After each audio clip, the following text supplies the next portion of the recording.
এই যে notification off করা দেখাচ্ছে, ঠিক আছে। এই যে যে অ্যাপগুলার থেকে নোটিফিকেশন আসছে সেগুলো আমাদের প্রয়োজন হয় না, ঠিক আছে। যে ফেসবুকে একজন ছবি ছাড়লো, ওরম ছবি ধরো দিন গেলে হাজার হাজার লোক ছাড়ছে, ওইগুলো আমাদের দেখার দরকার হয় না। তাহলেই ফেসবুক এইভাবে টিপে রাখবা। টিপে রাখার পরে এই যে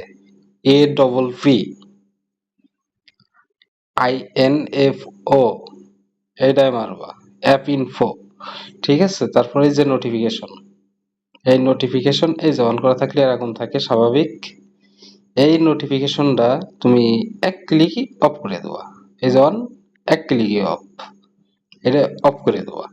মানে যেগুলো নোটিফিকেশন তোমার প্রয়োজন হয় না সেগুলো ওইভাবে অফ করে দেওয়া। এই যে ধরো আর একটা ফেসবুক, এই যে এটার নোটিফিকেশন, এই যে অফ।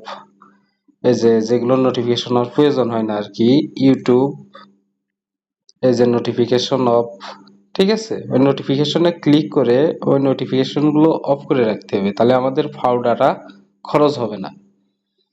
যেমন আমার ধরো এই যে মেসেঞ্জার, এটার নোটিফিকেশন আমাদের দরকার হয়, এই জন্য দেখো নোটিফিকেশনটা অফ অন করা আছে। তা এইগুলা হচ্ছে প্রয়োজনীয় গুলো অন রাখতে হবে, বাকিগুলো নোটিফিকেশন অফ করে দিতে হবে।